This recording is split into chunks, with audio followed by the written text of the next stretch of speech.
Hi everyone. आज बहुत special दिन है क्योंकि Dhruv Rathee has finally made a video about this war situation going on. अब तो सीज फायर हो गया। बहुत टाइम से लड़का चुप था, मतलब वीडियो नहीं आ रही थी, मगर ये चुप नहीं रहे। अभी जो लास्ट इन्होंने रिमार्क्स दिए, इन्होंने बड़ा ओपनली पाकिस्तान के खिलाफ बात की, पाकिस्तान को टेररिस्ट स्टेट डिक्लेयर किया और अब सीज फायर पे वीडियो है। I don't know what's in the video, but I am pretty much aware कि क्या होने वाला है। इन्होंने साइड ले ली है इंडिया की finally. This is what you guys wanted. खैर, हमारे साइड पे सीज फायर की स्टोरी ये है कि सीज फायर तब हुआ था जब हमने we started attacking you guys. It was pretty bad. और फिर then you asked America to intervene, और फिर अमेरिका ने, ट्रम्प ने कह के रुकवा दी वॉर। आप लोगों की साइड की स्टोरी ये है कि हम लोगों ने अमेरिका को कहा कि please we begged for it, कि भाई प्लीज हमसे बर्दाश्त नहीं हो रहा, they are pretty brutal and we are losing lives और whatever the story is. तो हमने कहा है अमेरिका को कि सीज फायर करवा दीजिए। Let's see. देखो, ट्रूथ ये है कि आप लोगों ने करवाया cease fire. We were never going to back down. But चलो न्यूट्रल होके वीडियो देखते हैं और लेट्स सी कि ध्रुव राठी क्या बात है। Still respect this guy. I don't know if my views are going to change by the end of the video. Let's see कि क्या है इनका राय, क्या है। Let's see. अगर एक इंसान दूसरे एंड की स्टोरी ही ना सुने तो वो कभी ट्रूथ तक नहीं पहुंचेगा।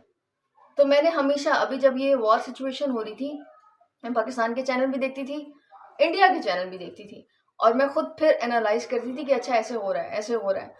अपनी सोर्सेज लगाते थे। हमारी तरफ क्रेडिबल सोर्स सैयद मुजम्मिल शाह है, जो कि बहुत ही न्यूट्रल होकर वीडियो बनाते हैं और फैक्ट्स प्रेजेंट करने की कोशिश करते हैं as much as he can.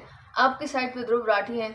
I hope कि उन्होंने truth, it's noisy because I am sitting by the window, I hope कि उन्होंने फैक्ट्स डिलीवर किए हो वीडियो में और साइड वगैरह ना ली हो, बायस वगैरह ना ली हो। That is why we respected that guy. But let's see. तो हम वीडियो देखने वाले हैं बिल्कुल ही क्लीन स्लेट के साथ। नमस्कार दोस्तों, 10 मई की शाम को इंडिया पाकिस्तान युद्ध में सीज फायर हो जाता है। फॉरेन सेक्रेटरी विक्रम मिस्री बताते हैं कि पाकिस्तान के डीजीएमओ यानी director general of military operations ने हमारे देश के डीजीएमओ को 3:35 पर कॉल किया था। इस कॉल पर दोनों साइड सहमति जताते हैं कि शाम के 5 बजे से लैंड, एयर, सी हर जगह से फायरिंग और मिलिट्री एक्शन को रोक दिया जाएगा और एक सीज फायर हो जाएगा। लेकिन पब्लिक को इसके बारे में सबसे पहले डोनाल्ड ट्रंप की सोशल मीडिया पोस्ट के थ्रू पता चलता है। ट्रंप कहते हैं कि रात भर टॉक्स चली जिन्हें अमेरिका ने मीडिएट किया और उसके बाद इंडिया और Pakistan full and immediate cease fire के लिए तैयार हो गए। लेकिन इसके कुछ ही घंटे बाद ही पाकिस्तान ने सीज फायर वायलेशंस करने शुरू कर दी। पाकिस्तानी हारे तो पलट के एक बार फिर आता है। यहाँ पर एग्जैक्टली क्या हुआ इस चीज पर रिपोर्ट्स अभी क्लियर नहीं है, लेकिन एक चीज क्लियर जरूर है, पाकिस्तान की आर्मी और पाकिस्तान की सरकार पर भरोसा करना बहुत मुश्किल है। सालों से जिस पाकिस्तानी सियासत ने अपनी जमीन पर आतंकवाद को सपोर्ट किया है, स्पॉन्सर किया है, उसकी हरकतें अचानक से बंद हो जाएं, क्या ये एक्सपेक्ट किया जा सकता है? इसी मामले को ही देख लीजिए। पिछले वीडियो मैंने आपको बताया था कि पहलगाम आतंकी हमले की जिम्मेवारी ली थी पाकिस्तान के टेरर ग्रुप टीआरएफ ने। यह आतंकी संगठन लश्कर ए तैयबा का एक शैडो ग्रुप है। इसके रिस्पॉन्स में इंडिया ने लॉन्च किया था ऑपरेशन सिंदूर और पाकिस्तान में 9 अलग अलग टेररिस्ट साइट्स पर अटैक किया। प्रेस ब्रीफिंग में बताया गया कि इन टारगेट्स को क्रेडिबल इंटेलिजेंस इनपुट के आधार पर चुना गया था ताकि सिविलियन इंफ्रास्ट्रक्चर को डैमेज ना हो और सिविलियन लाइव्स का कोई लॉस ना हो। 9 terrorist camps were targeted and successfully destroyed. The locations were so selected to avoid damage to civilian infrastructure and loss of any civilian lives. लेकिन इसके जवाब में पाकिस्तान ने जो किया उससे फिर एक बार साबित हो जाता है कि पाकिस्तान की सरकार और पाकिस्तान की मिलिट्री आतंकवाद को सपोर्ट करती है। And after India's precision strikes on terror camps in Pakistan and Pakistan-occupied Kashmir, Islamabad retaliated by shelling civilian villages along the line of control. Pakistan state is a sponsor of terrorism. मैं ऐसा क्यों कह रहा हूं? क्योंकि उन्होंने सभी इंटरनेशनल प्रोटोकॉल्स को इग्नोर करते हुए सिविलियंस पर एक बहुत ही कायराना हमला किया। ऑपरेशन सिंदूर के बाद पाकिस्तान की तरफ से अनप्रोवोक्ड फायरिंग देखने को मिली LOC पर। इतना ही नहीं, उन्होंने मोर्टार्स और शेल्स से बमबारी भी करी इंडियन सिविलियन घरों पर। बॉर्डर के पास मौजूद पूंछ का शहर, वहां पर कम से कम 16 लोग मारे गए। टोटल में 59 लोग इंजर्ड हुए, जिनमें से 44 लोग सिविलियंस थे। Total of 16 civilians have been killed and 59 others have been injured in the attacks by. पूंछ के रेजिडेंट हरचरण सिंह ने बताया कि उनके दोस्त रिजवान अपने बच्चों के साथ थे जब एक शेल उनकी गाड़ी पर आ गिरा। उनके दोनों बच्चे, एक 14 साल का और एक 12 साल का, मारे गए। द इंडिपेंडेंट में छपी इस फोटो को देखिए। 12 साल के ये मासूम ट्विंस जैन और जोया। पूंछ में जब बमबारी हुई तो एक बम इनके घर पर आकर गिरा। अपने पिता का हाथ पकड़ते हुए ये किसी सुरक्षित जगह पर जा रहे थे कि तभी गली में एक और बम आकर गिर जाता है और अब ये दोनों दुनिया में नहीं रहे। इनके पिता रमीज खान इंजर्ड हो जाते हैं और अब ये हॉस्पिटल में है। जो मिलिट्री पूरे होशो हवास में इस तरीके से बेगुनाह सिविलियंस पर अटैक करे, मासूम बच्चों की जान ले, क्या उसे आतंकी नहीं कहा जाना चाहिए? आज का वीडियो दोस्तों पाकिस्तानी लोगों के लिए बहुत जरूरी है। इस चैनल पर करीब 6 से 7% व्यूअर्स पाकिस्तान से आते हैं और मुझे लगता है उन तक ये सच पहुंचाया जाना बहुत जरूरी है, जो उनका मीडिया, उनकी सरकार और उनकी मिलिट्री उनको कभी नहीं बताएगी। एक छोटी सी अनाउंसमेंट, इस महीने की AI मास्टर क्लास के लिए स्पॉट्स ओपन अप हो गए हैं। अगर आप इसे पहले नहीं ज्वाइन कर पाए थे, अभी मौका है, आज कर सकते हैं। इस लाइव वर्कशॉप में मैं आपको 25 से ज्यादा AI टूल्स इस्तेमाल करना सिखाता हूं अपनी जिंदगी को और प्रोडक्टिव और एफिशिएंट बनाने के लिए। छोटे बच्चों की डेथ हुई है, बड़े बंदों की डेथ हुई है, बूढ़े भी मारे गए हैं, बहुत सारी फैमिलीज तबाह हुई हैं, बहुत सारे लोग इंजर्ड हैं, मगर इस चीज की इंफॉर्मेशन आप लोगों को नहीं पता। आप लोग ऑपरेशन सिंदूर के बाद you guys were celebrated, we would never forget that. Designate कर चुका है। 2012 में अमेरिका ने इस पर $10 मिलियन का इनाम भी रखा था।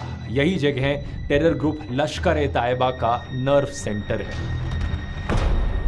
दूसरी जगह जिसे टारगेट किया गया, मरकज सुभान अल्लाह, ये मसूद अजहर का बेस है। इसे भी साल 2019 में यूनाइटेड नेशंस ने टेररिस्ट की लिस्ट में डाला था। ये जगह इसके आतंकी संगठन जैश-ए-मोहम्मद का हेडक्वार्टर्स है। तीसरी साइट मुजफ्फराबाद का साइदना बिलाल कैंप, लश्कर और जैश के रिक्रूट्स को यहाँ ट्रेनिंग दी जाती है। और कौन देता है ये training?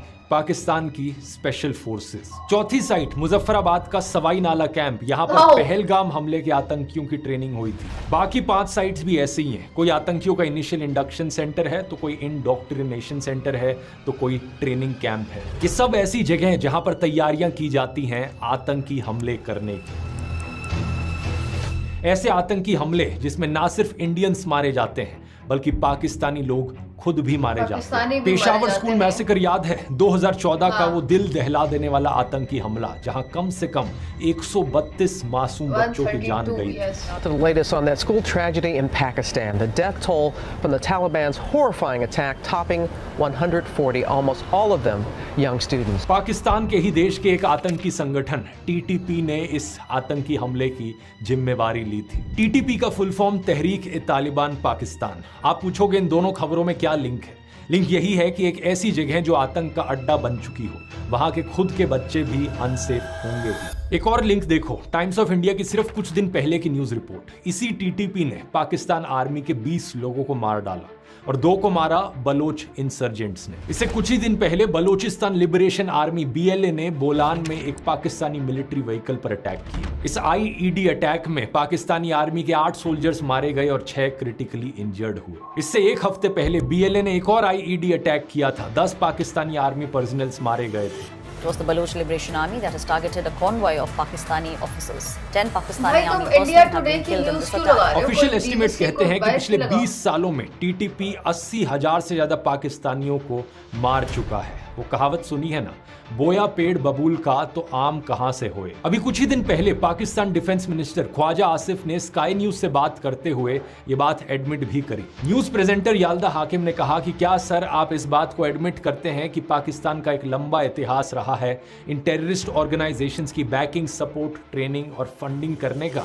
You do admit, sir, that Pakistan has had a long history of backing and supporting and training and funding these terrorist organizations. तो इस पर ख्वाजा आसिफ जवाब देते हैं कि 3 दशक यानी 30 सालों से ये गंदा काम हम करते हैं। We supported because America asked us to do so, but we don't do it now. We have been doing this dirty work for United States for about 3 decades and West, including Britain. उन्होंने कहा कि ये गलती थी और इसी वजह से हमने सफर किया। That was a mistake and we suffered for that. मार्च 2019 में farmer Pakistani prime minister Imran Khan ने भी इस बात को एडमिट किया था। उन्होंने कहा था कि ये जिहादी आउटफिट्स तब से एग्जिस्ट कर रहे हैं जब अफगानिस्तान में सोवियट्स के खिलाफ यूएस लेड अफगान वॉर हुई थी और वो दशकों से यहाँ ऑपरेट कर रहे हैं। पहले की गलती तो इमरान खान ने मान ली थी, लेकिन अभी की सच्चाई एडमिट नहीं करी। ये कहा कि पाकिस्तान अब ऐसे सभी जिहादी ग्रुप्स को बंद कर चुका है, उनके लिए कोई जगह नहीं। ख्वाजा आसिफ ने भी इसी तरीके से पहले की गलती तो मान ली, लेकिन अभी की बात पर डिनाइल मोड। तो जब अभी है ही स्काई नहीं न्यूज तो के एंकर ने जब पूछा कि पाकिस्तानी आतंकी संगठन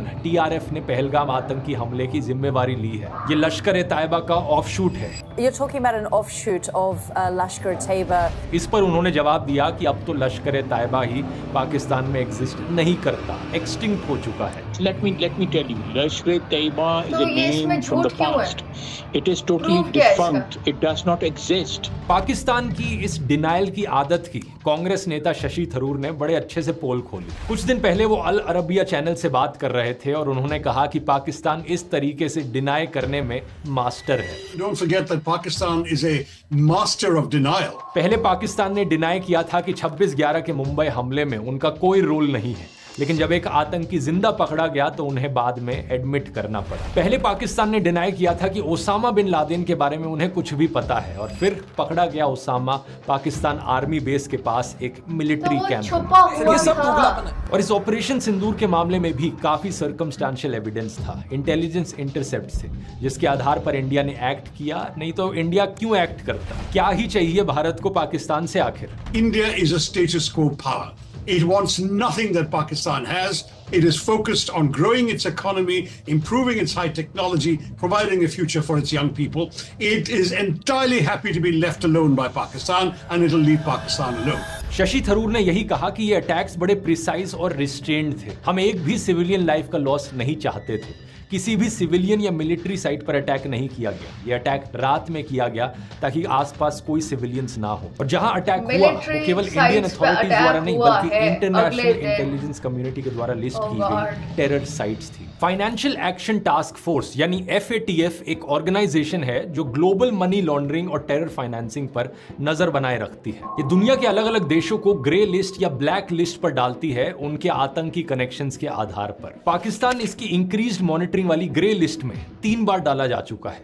आखिरी बार ऐसा हुआ था जून 2018 में। FATF ने पाकिस्तान के सुधरने के लिए एक एक्शन प्लान बनाया जिसमें 34 आइटम्स थे टेररिस्ट फाइनेंसिंग और मनी लॉन्ड्रिंग से जुड़े हुए। पाकिस्तान ने इन चीजों पर एक्शन लेने की प्रॉमिस करी और अक्टूबर 2022 में पाकिस्तान को इस ग्रे लिस्ट से हटा दिया जाता है। लेकिन ऐसा होते ही पाकिस्तान फिर से क्या करने लग जाता है, ये 2 महीने पहले की रिपोर्ट देखिए। इंटेल लैब के जियो इंटेलिजेंस रिसर्चर डेमियन सिमोन ने इंडिया टुडे को एक सैटेलाइट इमेजेस की एनालिसिस दी। इसमें पता चलता है कि जैश ए मोहम्मद का जो सबसे वाइडली एक्नॉलेज्ड बेस है बहावलपुर में, वो 2011-12 के कंपैरिजन में उसका साइज अब तक डबल हो गया है। 18 एकड़ में अब ये फैल चुका है। लेट 2022 में जब पाकिस्तान FATF की ग्रे लिस्ट से हटाया गया था, उसी समय पर यहां कंस्ट्रक्शन की स्पीड बढ़ गई थी। इंडिया टुडे की ओपन इंटेलिजेंस टीम ने पाया कि 16 फरवरी को उस्मान ओ अली कैंपस में जैश ए मोहम्मद की गैदरिंग हुई थी। इस जगह को टेररिस्ट रिक्रूटमेंट और फंड रेजिंग के लिए इस्तेमाल किया जाता है। और अब 5 महीने पहले की ये रिपोर्ट देखिए, यानी दिसंबर 2024 की। स्पेक्टिकल डू मोंड नाम की एक फ्रेंच मैगजीन है जिसमें एडिटर इन चीफ एंटोनी कोलोना ने एक आर्टिकल लिखा, जैश ए मोहम्मद ट्रबल्ड गेम्स इन पाकिस्तान। इस रिपोर्ट में बताया गया कि प्लैनेट लैब्स वेबसाइट पर सैटेलाइट फोटोज मौजूद हैं जिनमें दिखता है कि बहावलपुर में जैश ए मोहम्मद के 2 ठिकाने हैं, मरकज सुभान अल्लाह और उस्मान ओ अली मस्जिद। ये आतंकियों की इंडोक्ट्रिनेशन और ट्रेनिंग के अड्डे हैं। सैटेलाइट इमेजरी के अलावा आई विटनेस अकाउंट्स बताते हैं कि ये खुले तौर पर चल रहे हैं और एक कॉम्प्लेक्स तो पाकिस्तान मिलिट्री बेस से सिर्फ 8 किलोमीटर दूर है। रिपोर्ट ने हाईलाइट किया कि बहावलपुर में जैश ए मोहम्मद का एक रिसर्जेंस हो रहा है। 2019 में पुलवामा अटैक के बाद पाकिस्तान ने अनाउंस किया था कि बहावलपुर में जो जैश ए मोहम्मद का हेडक्वार्टर्स है, हम उसकी एडमिनिस्ट्रेशन को टेक ओवर कर रहे हैं। बहावलपुर के डिप्टी कमिश्नर शाहजेब सईद ने विजिटिंग जर्नलिस्ट को कहा कि ये सिर्फ एक रूटीन मदरसा है, जिसका जैश ए मोहम्मद से कोई लिंक नहीं है। लेकिन अक्टूबर 2022 की द प्रिंट की ये रिपोर्ट देखिए। 2 सूत्रों ने द प्रिंट को बताया कि जैश ए मोहम्मद ने करीबन 4 एकड़ नई जमीन खरीदी है और ये अपने बहावलपुर कॉम्प्लेक्स को एक्सपैंड कर रहे हैं। उस गांव के लोकल नंबरदार जाहिद चन्नार ने ये जमीन बेची थी अब्दुल रौफ को। ये अब्दुल रौफ मसूद अजहर का भाई है। अमेरिका ने 2010 में इसे भी डेजिग्नेटेड आतंकवादी घोषित किया था। उसके पीछे कारण था कि 2008 में इंडिया में किए गए हमलों के पीछे ये जिम्मेदार था। अभी यही अब्दुल रौफ एक फोटो में देखा गया जहां वो मारे गए आतंकवादियों के लिए फ्यूनरल प्रेयर्स। तो फ्यूनरल प्रेयर कौन लीड करेगा? पीछे खड़े हुए दिख सकते हैं पाकिस्तान के मिलिट्री। तो वो आपने अटैक किया था तो हमने उनको शहादत देनी ही है। This is ridiculous. फ्यूनरल दिया जा आतंकवादी, यू गाइस किल्ड पीपल। क्या कहता है Indian high commissioner to the UK Vikram Doraiswamy ने स्काई न्यूज से बात करते हुए यही फोटो दिखाई। फॉरेन सेक्रेटरी विक्रम मिस्री ने भी ये फोटो दिखाई। इससे ज्यादा और क्या एविडेंस? अगर मैं आप द प्रिंट के हाथ लगी जैश ए मोहम्मद की एक चिल्ड्रंस मैगजीन जिसका टाइटल था मुसलमान बच्चे। इसमें देखा गया कि वहां मदरसे में पढ़ने वाले 600 बच्चों को कैसे जिहाद को सपोर्ट करने के लिए कहा जा रहा है। नवंबर 2022 में द प्रिंट को ऐसे फोटोज और वीडियोस मिले जिनमें देखा गया कि उस साल जो जमीन एक्वायर की गई वहां जैश ए मोहम्मद ने कंस्ट्रक्शन की शुरुआत कर दी थी। इन सब चीजों से आप देख सकते हैं कि जो शशि थरूर ने बात कही थी वो 100% सच थी। These are extremely well-known terror bases,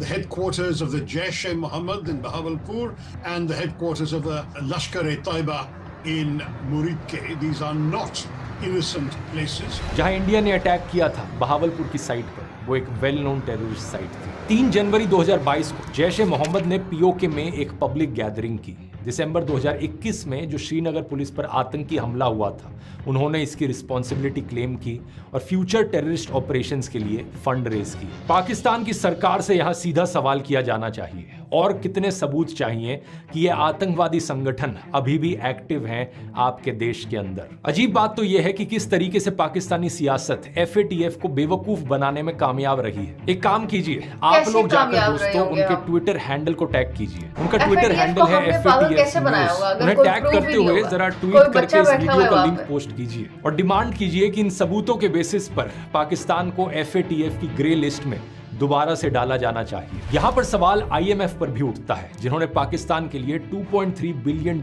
का लोन पैकेज अप्रूव कर दिया। AIMIM के नेता OAC ने पाकिस्तान को इंसानियत के लिए एक खतरा बताया है। उन्होंने इस फंड को इंटरनेशनल मिलिटेंट फंड कहा। माने ये इंटरनेशनल मॉनेटरी फंड नहीं, ये इंटरनेशनल मिलिटेंट फंड दे रहे हैं पाकिस्तान को। उन्होंने IMF के एग्जीक्यूटिव बोर्ड को लेकर हैरत जताई कि अमेरिका, जर्मनी और जापान इसके लिए कैसे तैयार हो गया।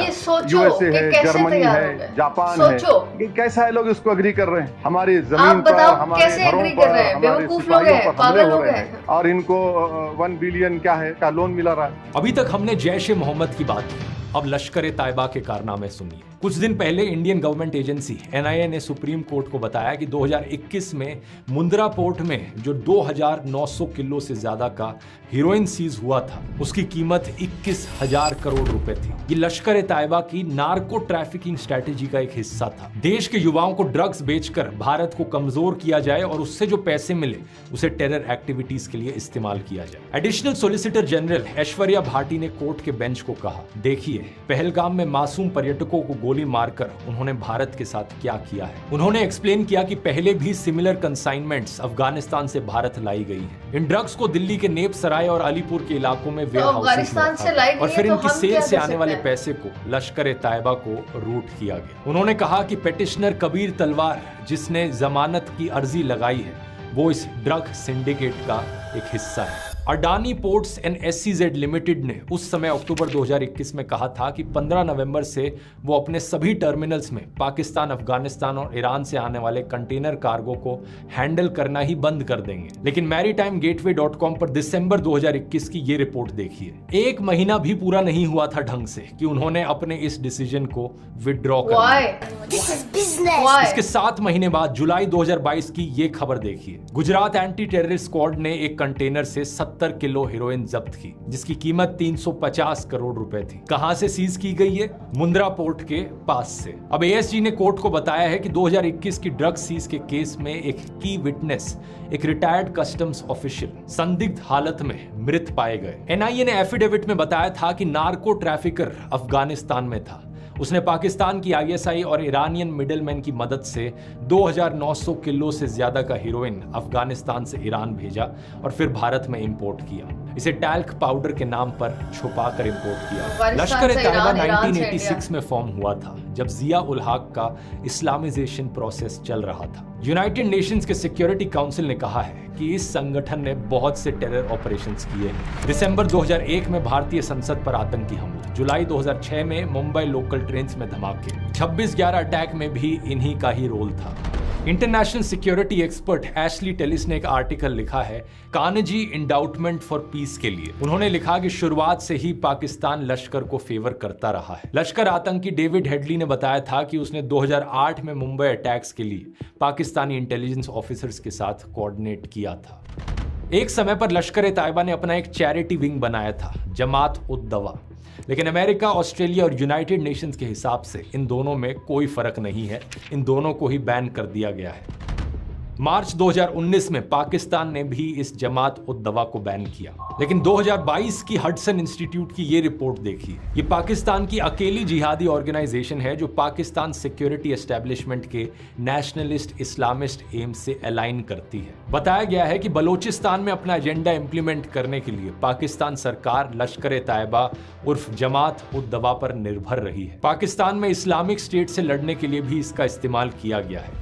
जरा सोचिए, पाकिस्तानी सियासत एक आतंकी संगठन का इस्तेमाल कर रही है परसीव्ड थ्रेट से लड़ने में। इससे ज्यादा गई गुजरी सिचुएशन किसी देश के लिए क्या हो सकती है। इसलिए यहाँ पर पाकिस्तान के लोगों को आंखें खोलने की जरूरत है। इन्हीं सब चीजों की वजह से पाकिस्तान एक जहन्नुम बन चुका है। 2024 की ग्लोबल पीस इंडेक्स रिपोर्ट देखो। इस लिस्ट में 163 कंट्रीज हैं। पाकिस्तान की रैंक 140 पर आती है।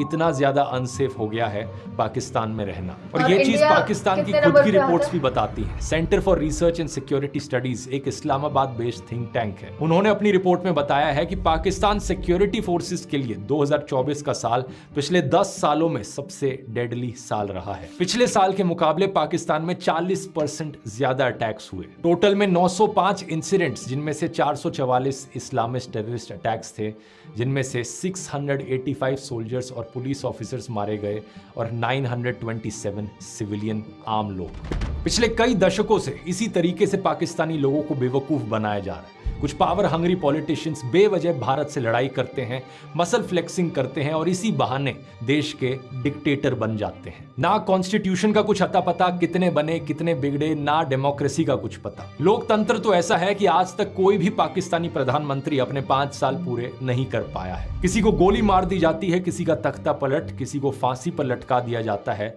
तो कोई एग्जाइल में और कोई जेल में। आज भी इमरान खान जेल में है। रिपोर्ट्स के अनुसार उनके साथ टॉर्चर किया गया है। इलेक्शंस भी फेयर तरीके से नहीं हुई हैं, पूरे देश का मजाक बनकर रह गया है। ऐसे में आम लोगों के लिए जीना बहुत मुश्किल है। मार्च 2023 में याद है कराची में क्या हुआ था? 11 लोग भगदड़ में मारे गए, जिनमें से 5 औरतें और 3 बच्चे शामिल थे। भगदड़ वहां हुई जहां रमजान के दौरान मुफ्त खाना बांटा जा रहा था। उसी समय की एक और खबर देखिए, खैबर पख्तूनवा में चरसड्डा में मुफ्त आटा बांटा जा रहा था। स्टैम्पीड हो गया, 1 की मौत, 8 इंजर्ड। मुफ्त आटे के लिए लोग लाइन में खड़े होते वक्त मारे जा रहे हैं। सोचकर देखिए। इससे याद आती है फ्रेंच रेवोल्यूशन की। क्या आप जानते हैं फ्रेंच रेवोल्यूशन होने से पहले साल 1775 में फ्रांस में फ्लावर वॉर्स हुई थी, आटे को लेकर वॉर्स हुई थी। क्या पाकिस्तान में भी तो कोई रेवोल्यूशन नहीं आने वाली? अगर रेवोल्यूशन आए तो बस एक बात का ध्यान रखना, ये जो रिलीजियस फैनेटिज्म है, हर चीज में रिलीजन डालना, इस चीज को खत्म करना बहुत जरूरी है। जब तक पॉलिटिक्स में रिलीजन रहेगा तब तक आप बेवकूफ बनते रहोगे। मैं फवाद खान, माहिरा खान जैसे सेलिब्रिटीज से कहूंगा, अगर वाकई अपने देश की फिक्र है तो इसे सुधारने पर फोकस करो। हिम्मत करो अपनी सरकार से सवाल करने की। सवाल करो अपनी सियासत से, पाकिस्तान एक आतंकी देश क्यों बन रहा है? सवाल करो कि इन आतंकवादी संगठनों को पाकिस्तान की मिलिट्री इतना सपोर्ट क्यों करती है। This was funny. मैं शॉक्ड हूँ और मैं that made me laugh.